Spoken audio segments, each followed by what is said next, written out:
اللهم إنا نسألك علما نافعا ونعوذ بك من علم لا ينفع اللهم آمين. Hadirin jamaah salat maghrib, para bapak, para ibu, rahimani wa rahimakumullah.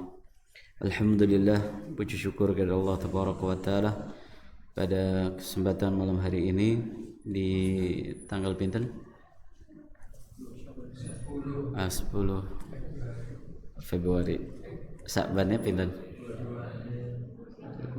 Sudah 22, berarti tinggal 8 hari menuju Ramadan.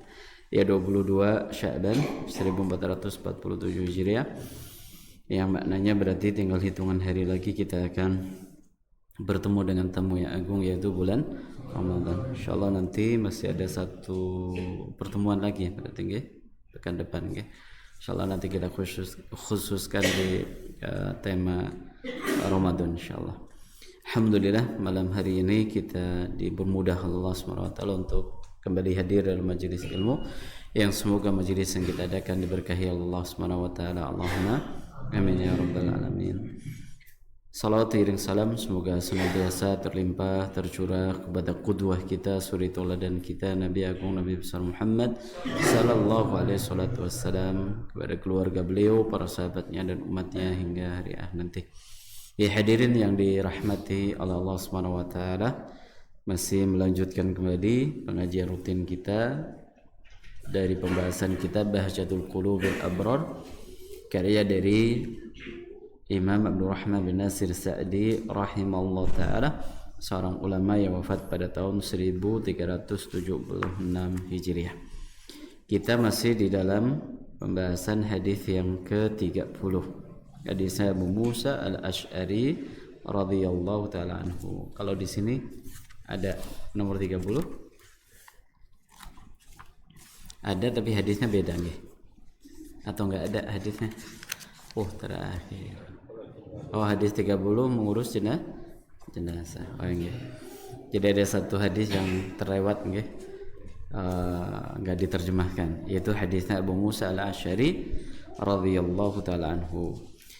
Di mana beliau berkata, qala Rasulullah sallallahu alaihi wasallam, telah bersabda Rasulullah sallallahu alaihi wasallam, idza marida al-'abdu aw safara kutiba lahu ma kana ya'malu sahihan muqiman, rawahu al-Bukhari. Baginda Nabi sallallahu alaihi wasallam bersabda, apabila ada seorang hamba yang sakit atau bepergian, ada orang sakit atau bepergian, maka akan dicatat baginya pahala yang biasa dia kerjakan selagi sehat dan ketika dia mukim. Hadis riwayat Imam Bukhari. Artinya orang yang sakit dan dia itu dengan sakitnya menjadikan tidak bisa beramal soleh secara rutin, baca Qur'annya jadi berhenti. Ya, umpamanya ada orang sekarang musim apa nggih? Sakitnya musim apa? Kanker, kantong kering. Ada sepakat kalau ini. DB nggih. Umpamanya ada orang la qadarallah dia itu terkena DB. Berapa pekan biasanya DB? Orang kena DB berapa lama? Tergantung nggih. 2 pekan. Ya biasa 2 pekan lah nggih, 2 pekan. Mulai dari gejala sampai sembuh, penyembuhan itu selama 2 pekan dia itu umpamanya enggak sampai bisa sholat berjamaah. Enggak bisa sholat berjamaah. Atau umpamanya karena dia harus opnam di rumah sakit selama 1 pekan, dia itu enggak bisa baca zikir pagi petang lagi, nggak bisa baca Quran lagi, nggak bisa sholat berjamaah lagi. Ya, intinya banyak amal soleh yang ditinggalkan. Maka kata Nabi SAW, selagi dia sakit, maka pahalanya terus mengalir. Argo pahalanya terus mengalir. Sekalipun dia duduk atau terbaring di atas tempat tidur karena sakitnya.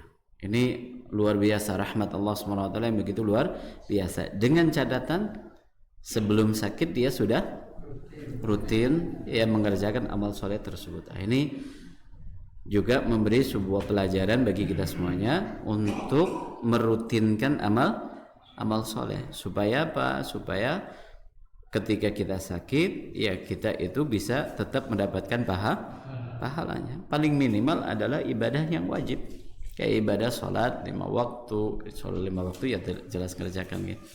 Umpamanya berjamaah gitu.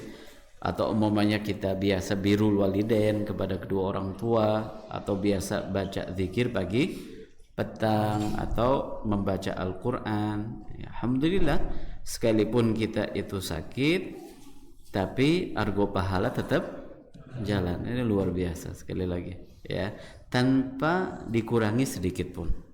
Artinya apa? Artinya dia tetap mendapatkan pahala secara full.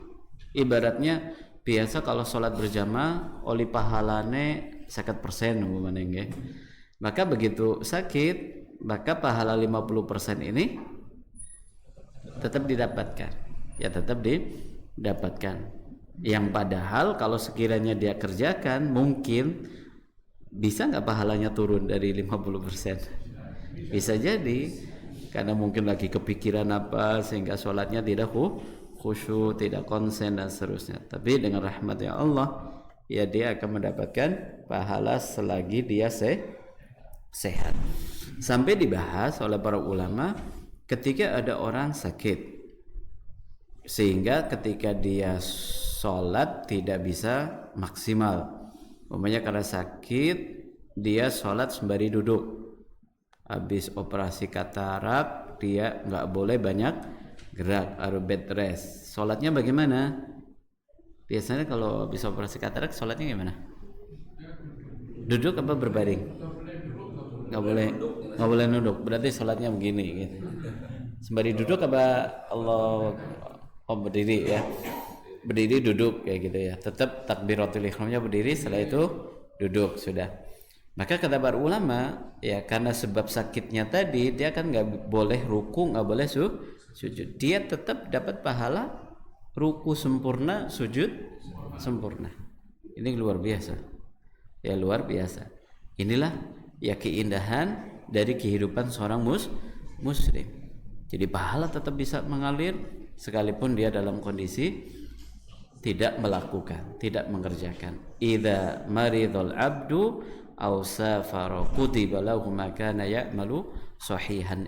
Ma kana ya'malu sahihan itu menjelaskan kepada kita, jadi semua amal baiknya dia yang biasa dikerjakan selagi sehat, pada saat dia sakit kan nggak kerjakan, itu semuanya apa? Diberi pahala. Jadi tadi kan kita beri contoh ya, sholat, baca zikir pagi petang, mungkin biasa apa itu namanya, baca Quran, atau mungkin biasa bantu istri, atau biasa antar jemput anak sekolah, atau mungkin antar jemput cucu, apalagi ngomong cucu mamanya. Kalau lagi sakit kan ya nggak mungkin ya bisa antar jemput atau mungkin ngomong cucu kayak gitu. Itu tetap mendapatkan pahala, tetap mendapatkan pahala. Maka jadikan setiap waktu yang kita miliki monggo sebagai momen kebaikan, supaya yang namanya sakit kan nggak diminta. Nggak ada orang yang doanya ya Allah berilah saya sakit gigi, lebih baik sakit gigi daripada ya nggak seperti itu juga. Tapi nggak ada orang doa supaya sakit gigi kayak gitu ya. Nggak ada orang doa untuk sakit gigi. Tapi kalau pas dia sakit, hadirkan ini. Sebagaimana tadi syaratnya adalah kita punya kebiasaan baik ya. Nah, kalau sebaliknya Ustaz bagaimana? Disebut atau tidak? Kalau ada orang sakit, apakah dosanya tetap mengalir dari dosa yang dia kerjakan biasa sebelum sakit? Biasa nih kalau orang meriang, pokoknya bar maghrib ngurumus nomor umpamanya nggih. Dia meriang nggih. Menang DP. Apakah dosanya tetap mengalir? Enggak, ya ini rahmatnya Allah Subhanahu wa taala luar biasa. Jadi kalau dosa itu dicatat ketika baru mengerjakan. Jadi orang kalau sudah sakit ya kan berhenti dia untuk melakukan dosa. Makanya ada sebuah hadis yang sangat luar biasa. Yastarih wa mustarih.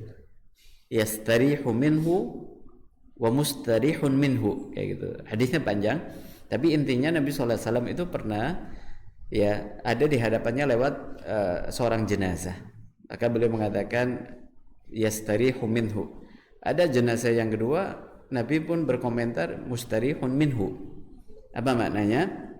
Yang pertama maknanya adalah beristirahat, yang kedua maknanya diistirahatkan. Jadi mengomentari jenazah yang pertama atau yang kedua dia istirahat. Yang kedua dikomentari diistirahatkan, kayak gitu. Para sahabat bertanya, ya apa maksud dari istirahat dan diistirahatkan? Yang pertama, orang yang baik, orang yang soleh, begitu dia meninggal dunia, dia akan masuk ke alam kubur. Orang yang rajin sholat, orang yang bertauhid, orang yang beriman, maka begitu masuk alam kubur, dia akan mendapatkan nikmat kubur. Dia akan berhenti dari penatnya hidup. Sing mikirin bojone mau jaluk apa? Jaluk tahu apa? Tahu kupat ya. Ya, jaluk jalan-jalan. Pokoknya begitu meninggal dunia sudah libur, sudah nggak mikirin nganter istri pergi kemana, nggak mikirin bayar SPP, orang udah meninggal dunia. Yastarihu minhu, dia berhenti, sudah istirahat. Itu orang beriman, istirahat dari hiruk pikuknya dunia, penatnya dunia, resah gelisahnya dunia. Karena bagaimanapun orang beriman tetap ya merasakan penat, kemudian sesak, kemudian resah dan seterusnya dalam kehidupan. Nah, orang yang kedua diistirahatkan, ini berbicara kepada orang yang nggak baik, orang yang toleh, orang yang buruk, orang yang jahat. Begitu meninggal dunia, yang namanya binatang, yang namanya manusia, yang namanya alam itu merasa tenang dengan kematian orang-orang buruk. Iya atau tidak? Iya. Makanya ketika ada orang jahat meninggal dunia, alhamdulillah, ayamnya orang sing hilang maning, kayak gitu ya. Kayak gitu tuh enggak sih doanya? Momennya di lingkungan mungkin momennya kayak ini res lah ya. Pokoknya orang anak barang nang jaba mesti disaut ya. Begitu mati, wes alhamdulillah aman, kayak gitu kan ya. Aman. Masya Allah ya. Jadi intinya adalah kalau dosa itu tidak dicatat kecuali melakukan. Adapun kalau pahala itu tetap mengalir dengan catatan apa? Rutin sebelum sakitnya. Ya, sebelum sakitnya. Oke. Kita bahas untuk yang kedua, yaitu ausafaro, bagi orang yang sedang bepergian. Orang yang sedang bepergian. Maka sama, orang yang sedang bepergian, maka dia akan dicatat mendapatkan pahala seperti amalan yang biasa dia kerjakan selagi mukim, selagi dia di rumah. Umpamanya panjenengan pergi ke Solo ya untuk satu keperluan, ya entah apalah kayak gitu, okay? Selama 3 hari. Maka selama 3 hari di sana kan rutinitas yang biasa dilakukan di rumah itu akan berubah total. Gitu Pak Betul? Berubah total. Yang mungkin kalau saya habis sholat subuh ada yang duduk sampai syuruk, ada yang baca Quran, ada yang baca dzikir pagi, petang, atau ada yang mungkin nonton TV, nonton berita. Begitu kita berada di Solo, aktivitasnya berubah atau tidak? Ya berubah. Ya biasanya berubah. Kenapa berubah? Karena kita akan lebih fokus kepada tujuan kita safar di sana. Ya, tujuan kita safar di sana. Ingin lebih fokus kepada tujuan kita safar. Maka kebiasaan-kebiasaan baik tadi yang enggak dikerjakan pada saat sedang safar itu tetap dapat pahala. Masya Allah. Bagaimana untuk masalah durasi waktunya? Di sini nggak disebutkan sampai berapa hari. Pokoknya kalau dia musafir. Kalau safarnya 1 pekan, ya bisa 1 pekan. Kalau 1 bulan, maka dia dapat satu bulan. Ya, Masya Allah, ini juga rahmat dari Allah Subhanahu wa taala. Dan ketika kita bicara masalah safar, ya untuk safar sendiri ini menjadi salah satu sebab orang mendapatkan keringanan hukum, ya. Disebutkan dalam banyak hadis bahwa safar ini banyak memberi keringanan hukum. Salah satunya sholat boleh dijamak antara zuhur dan asar, antara maghrib dan isya, subuh karo sarapan itu yang enggak, subuh nggak bisa dijamak. Jadi yang bisa dijamak zuhur, asar, maghrib, isya, ya. Kemudian boleh dikosor. Dikosor maknanya diringkas dari yang 4 rakaat menjadi 2 rakaat, yang 3 jadi 1,5, yang 2 jadi 1. Ini fikih ngawur, ya. Enggak, yang boleh dikosor itu cuma sholat yang 4 rakaat. Zuhur jadi 2 rakaat, asar jadi 2 rakaat, isya jadi 2 rakaat. Adapun maghrib isya tetap baku, ya, 3 rakaat dan 2 rakaat. Ini keringanan, ya, keringanan safar. Sebagaimana orang yang safar boleh untuk tidak puasa di bulan Ramadan. Orang yang sedang safar diperbolehkan untuk tidak berpuasa di bulan Ramadan. Nanti tugasnya, kewajibannya adalah mengganti di hari yang lainnya. Coba kita baca firman Allah dalam surat Al-Baqarah yang sudah masyhur diingati kita. Faman kana minkum maridhan aw ala safarin fa iddatun min ayyamin ukhar. Maka barang siapa di antara kalian yang sakit atau dalam perjalanan, maka tugasnya, kewajibannya adalah boleh mengganti di hari yang lain. Boleh mengganti artinya berarti tidak berpuasa. Diperbolehkan untuk tidak berpuasa, ya. Ini orang yang sedang safar, dia dapat keringanan untuk tidak berpuasa. Orang yang sedang safar pula dengan safar jauh, ya, naik pesawat, naik kereta, naik bis yang durasinya bisa sampai berjam-jam, dan kita itu agak repot kalau wudu harus lepas, bongkar pasang kaos kaki, sepatu, kayak gitu. Ada keringanan hukum, yaitu hukum bolehnya mengusap sepatu. Bagaimana aturannya? Yang pertama, sebelum kita pakai kaos kaki atau sepatu yang akan diusap, maka kita wudu terlebih dahulu secara sempurna, baru kita pakai kaos kaki. Pada saat kita hendak sholat, ketika kita hendak sholat kan bisa jadi kita ke kamar kecil dulu, kita buang air besar, buang air kecil, maka nggak perlu dilepas kaos kakinya, nggak perlu dilepas. Lalu bagaimana ketika nanti wudhu normal, kumur-kumur, menghirup air ke hidung, basuh muka, kemudian tangan, kemudian usap kepala. Ketika di bagian kaki cukup ambil air aja, nggak usah basah kuyup, ya, ambil air aja untuk simbolis aja, dibasahin air lalu diusap bagian apa? Atas atau bagian bawah, sudah. Ini namanya mashu ala khuffain. Apakah harus rata kayak gitu? Enggak, diusap aja. Ini keringanan, ya, hukum bagi orang yang sedang safar. Bahkan mengusap sepatu ini juga diperbolehkan bagi orang yang mukim, ya. Mungkin ada pembahasannya nanti di pembahasan fikih mengusap sepatu. Ini keringanan, ya, keringanan hukum. Apalagi kalau dalam jual beli ada nggak orang yang sedang safar? Ada keringanan hukum? Ada, yaitu ketika transaksi jual beli, ketika kita itu melakukan transaksi di tengah perjalanan safar, itu bisa atau boleh pembayarannya secara tempo, itu ada. Kemudian nanti ada pakai jaminan, ya, tapi kayaknya jarang, ya. Ya mungkin panjenengan naik pesawat, naik pesawat kok ya tembungnya apa? Tembung qadarullah atau dilalah.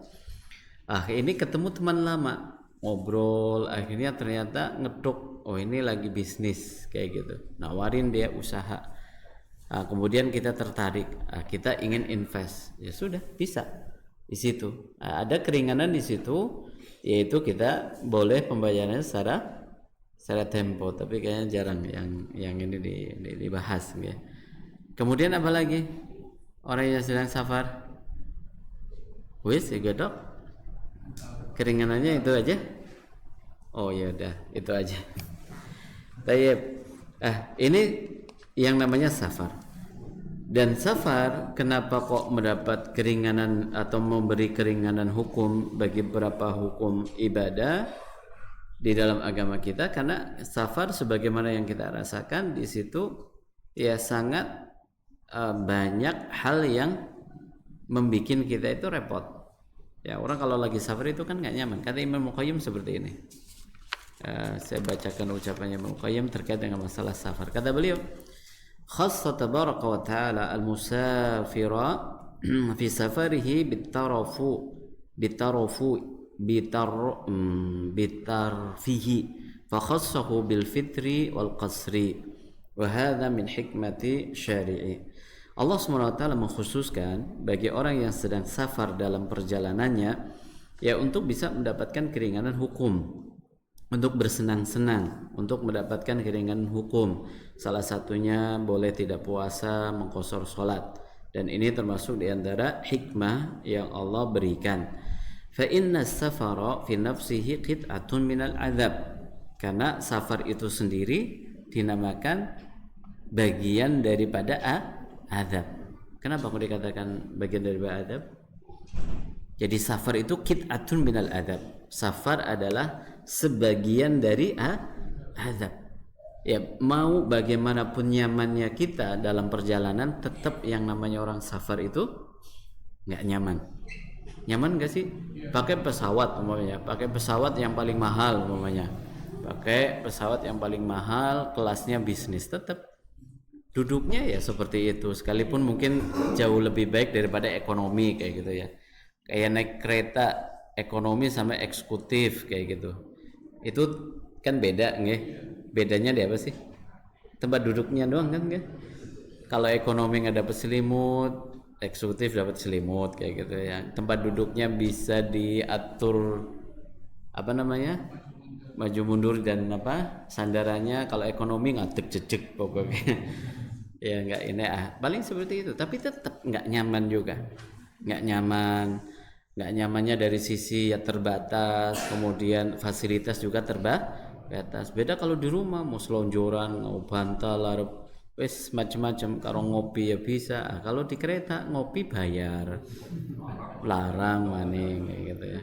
Kalau di rumah hujan-hujan gerimis, garing ngecor pop mie 3.500 ya, tuku nang yogi. Kalau di kereta berapa? 15.000 15.000 sekarang udah. Enggak. Pop mie. Kalau yang makan iya, kalau makan 45 nggih. 15.000 lah. 15.000 itu mau direstorasi ataupun pakai yang dorong itu sama. Ini kan mahal. Itu yang dinamakan qit'atun mina azab. Jadi safar qit'atun mina. Makanya orang kalau lagi safar itu akan keluar tabiat aslinya. Itu orang kalau lagi safar. Sing biasa kesuan, sing ora sabaran, sing ora biasa ngantri ya ora gelem antri. Apa meneng ya? Buat kelihatan. Ya sifat aslinya itu kelihatan. Sing bakhil ketika safar juga apa? Kelihatan banget. Ya, apa meneng kalau lagi rombongan itu kelihatan banget.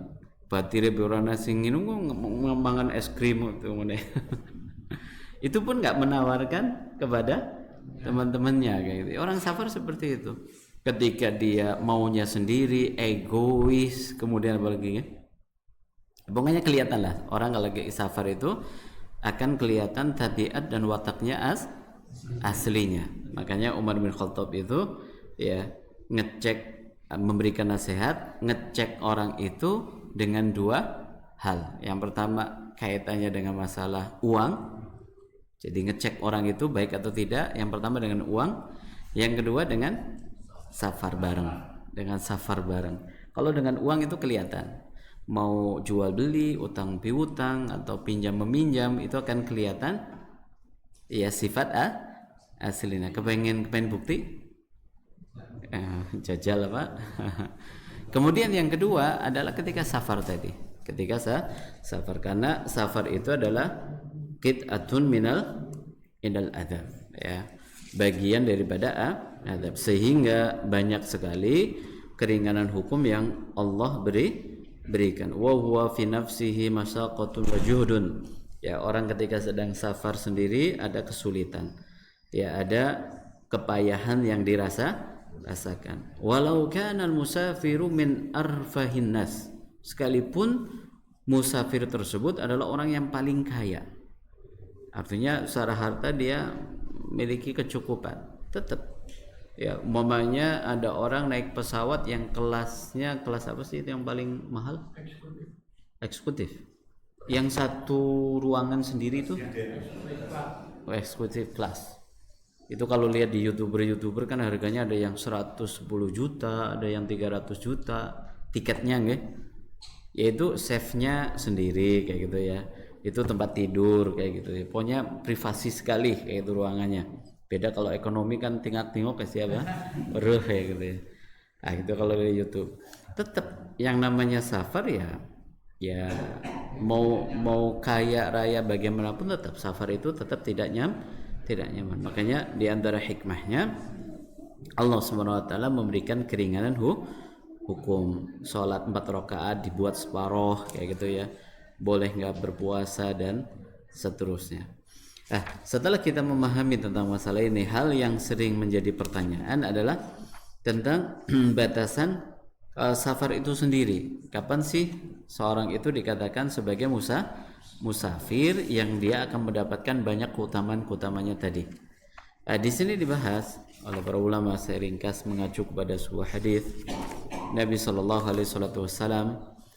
Dikatakan dalam hadisnya Anas, kana Rasulullah sallallahu alaihi wasallam idza kharaja masirata 3 amyalin aw farasikha sala rakataini. Hadis riwayat Muslim.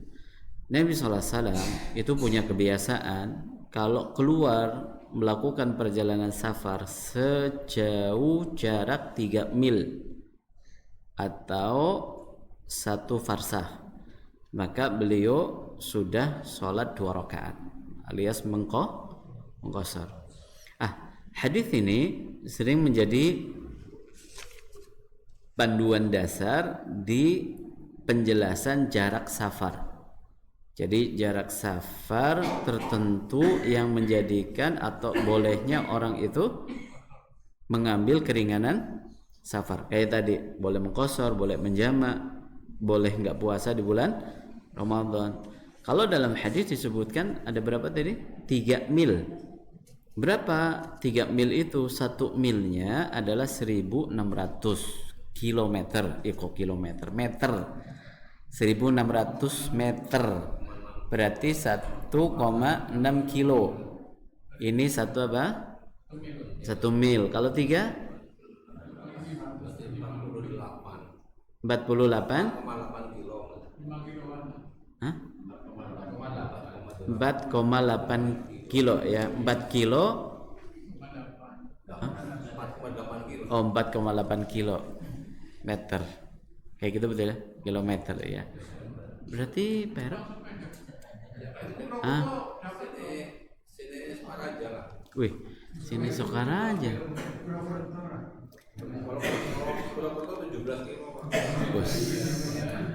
Jajal. Bahasa nu kene maring ke Jawa safar ge. Jajal dibaca. Ayo. Nanti kita baca dulu. Belum selesai. Jangan pulang dulu. Jangan ngantuk. Mau maring Sokaraja krungu pengajian jadi safar. Di situ. Ora puasa mana. Ya, ini 1 milnya adalah 1600 meter. Ini masih pakai takriban. Farasihu, ini jamak. Farasihu itu jamak dari farsun. Farsakhun itu salah satu amyal.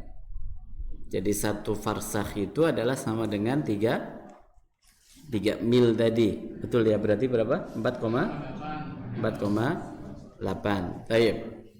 Dipadukan dengan hadis yang lain, bahwa Nabi Shallallahu Alaihi Wasallam itu baru menyamak atau mengqasar salat dengan 4 burud. 4 burut. Burut itu jamak, tunggalnya adalah barid. Barid itu 4 farsah.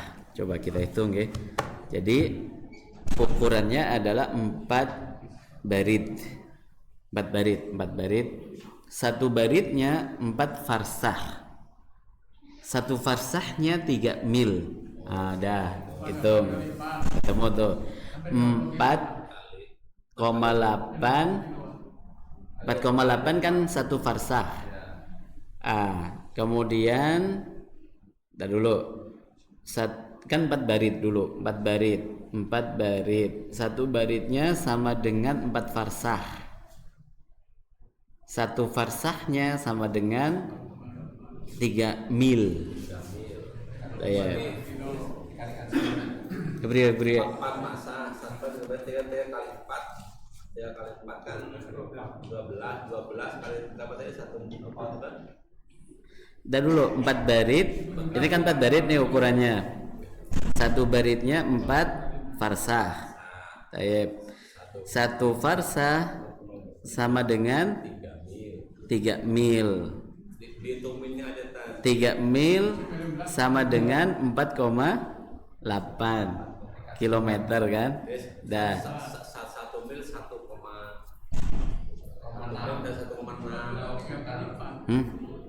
Berapa? 1 mil sama dengan 1,6 kilo kali dibikin mil aja 19. Satu apa tadi pasal Kan pertama 4 barid nih, yang menjadi patokan 4 barid. Ingat-ingat. Coba melu dicatat. 4 barid. Satu baridnya 4 farsah. Satu farsahnya 3 mil. ya udah berarti 3 kali 4. Satu milnya kebanyakan 3 kali tadi kan satu pasang 3 mil. ya 4 pasang berarti kan 12 mil. ya 12 mil tadi kali 4 apa? 4 burut. 12 kali 4 berapa? 12 kali 4 berapa? 48 kali 1,6. 48 kali 1,6 berapa? Oh, udah lah. Pakai kalkulator. Enggak. 76. Ora pas kalau nang kitab jajal di. 76 kilo. Enggak lah, coba dihitung tadi. 12 mil kali berapa tadi? 4 kali 4 berapa? 48 kali 1,6.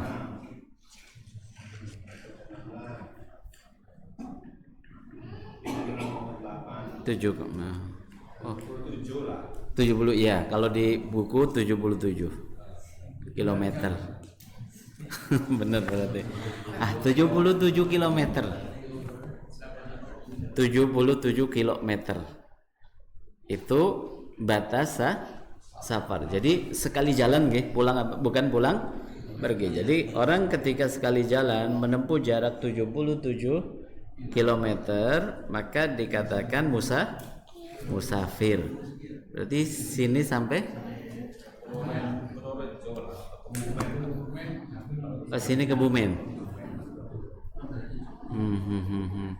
Ya, sampai ke Bumen. 77 kilometer.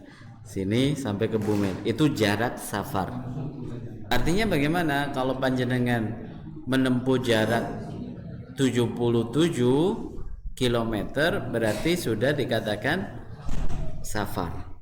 Kalau masih di dalamnya berarti belum safar. Sini Sumpyu, sini Tambak, sini mana Gombong gitu ya. Arab safar menggombong, tuku apa? Gombong apa? Menua. Sate bebek Tambak ya, Gombong ya gitu ya. Ini belum sah. Sini Cilacap masuk nggak?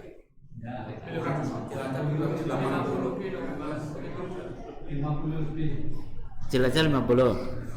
Sini Pemalang berapa? Oh, sudah masuk. Wonosobo masuk. Berarti bukan jam, nggih? Kan ada yang mungkin ngitungnya kalau 3 jam sudah safar kayak gitu. Mas, Patian duduk Mas. Duduk. Iya. Bisa jadi macet. Ah, inilah jarak safar. Ini dalam mazhab siapa? Dalam mazhabnya tiga imam ya, jumhur ulama. Ada lagi enggak? Oh enggak. Berarti 77. Ada yang 80. Ini 80 dari mana? Tapi enggak disebutkan di sini. Kadang yang 1 mil kan ada macam-macam. Oh ya, ini milnya pakai mil. Saya. Enggak, ini milnya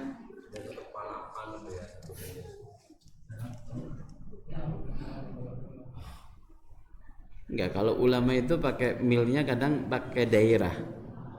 Di sini nggak disebutkan. Kayak sok itu ada sok Nabawi, ada sok dari Baghdad kayak gitu loh. Beda-beda. Ini milnya nggak disebut. Mil dari mana? Yaudah, itu intinya segitulah buat wawasan bahwa para ulama ketika di kontemporer, ulama kontemporer itu menyebut 80 kilometer ya. 80 km itu hasil konversi dari 4 burut. Ya, 80 km itu adalah konversi dari 4 burut tadi. 4 burut, satu burutnya 4 farsah. Ya, satu farsahnya 3 mil. 1 milnya 1.600 meter, 1,6 kilo kayak gitu ya. Nah, orang kalau sudah sampai jarak tempuh tadi sekali jalan dikatakan musafir. Pulang pergi dihitung atau tidak?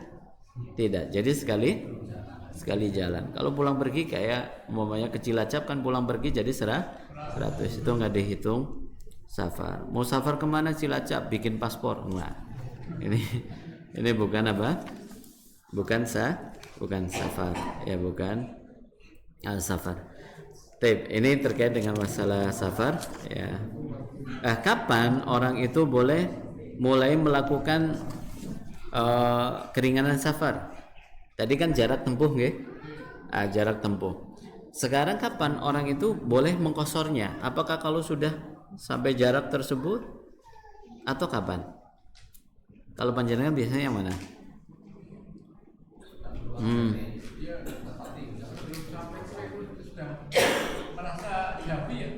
Sudah merasa jauh. Maunya gini. Ke Jakarta gitu sampai ke Bekasi. Oh, udah jauh Bekasi, udah nyampe lah. Maunya gini, mau ke Kutoarjo aja, Kutoarjo. Ya. Kemudian atau ke Jogja naik kereta. Apakah boleh sudah mulai mengkosor sholat di stasiun Purwokerto?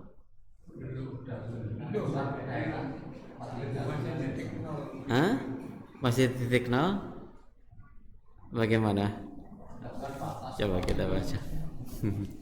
Iya, ada yang di sini ada penjelasannya begini.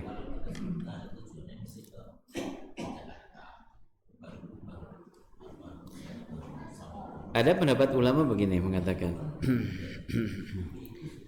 ila anal qasra la yajuzu fi aqali min sitati asra farsan farfarsu salatatu amyal fayakunu 48 milan dzalika masirata yaumaini qasidaini. Bukan ini nih. Sebentar.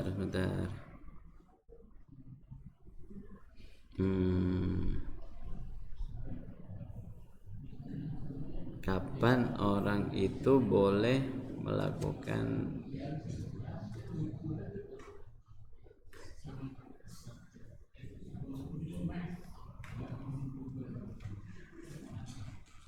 tadi udah ditandain tapi hilang.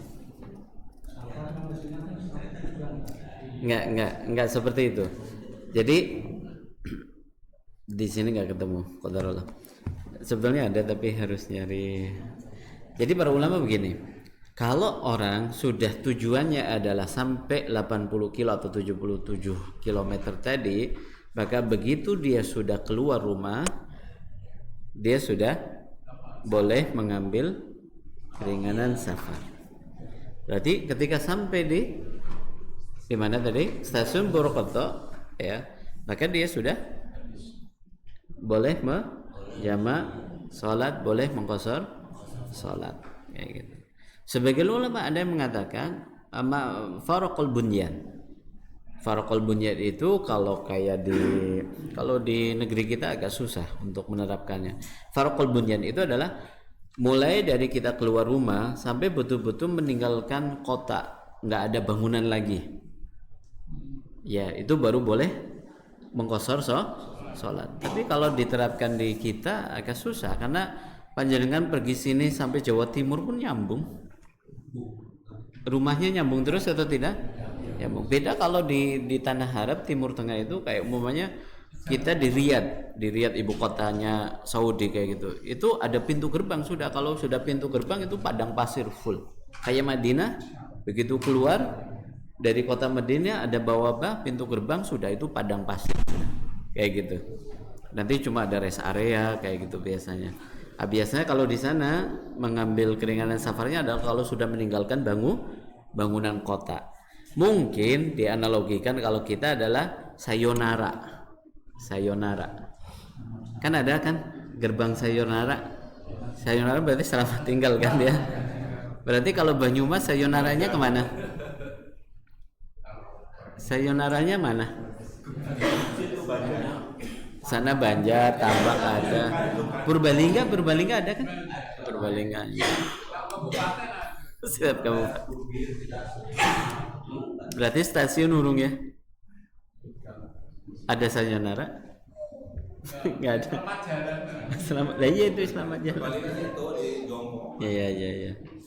Oh ya udah, itu ada sebagian ulama mengatakan kalau sudah berpisah dengan bangunan kota, mungkin batas kota tadi. Ya mungkin ya lebih hati-hati adalah bisa ambil pendapat ini. Kalau naik mobil kayak gitu nggih, maka mengambil menjamak sholat, mengqashar sholat nanti kalau sudah lewat batas kota. Berarti kalau ke Jogja di sana tuh. Mana tuh?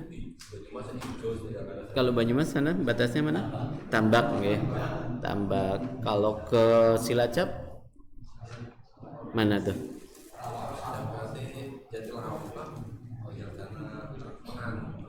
Menganti yang enggak lah. Oh iya, pokoknya kayak gitu lah. Kalau yang paling dekat sini, Purbalingga itu. Jompo itu sudah Masya Allah, wallah alam bisawab. Mudah-mudahan bermanfaat pembahasannya dan tuntas pembahasan hadis yang ke-30 binal ta'ala. Kita cukup. Ada pertanyaan atau? Enggak? Cukup jelas lah.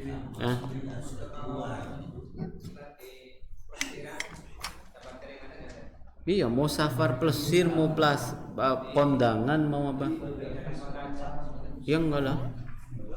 Plesir dalam kota gimana? Ya itu bukan musafir.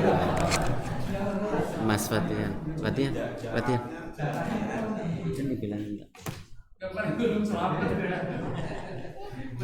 Ya. Batu Raden bukan safar lah. Nggak maling Arab pengendiap safar tuku soto Sokaraja itu.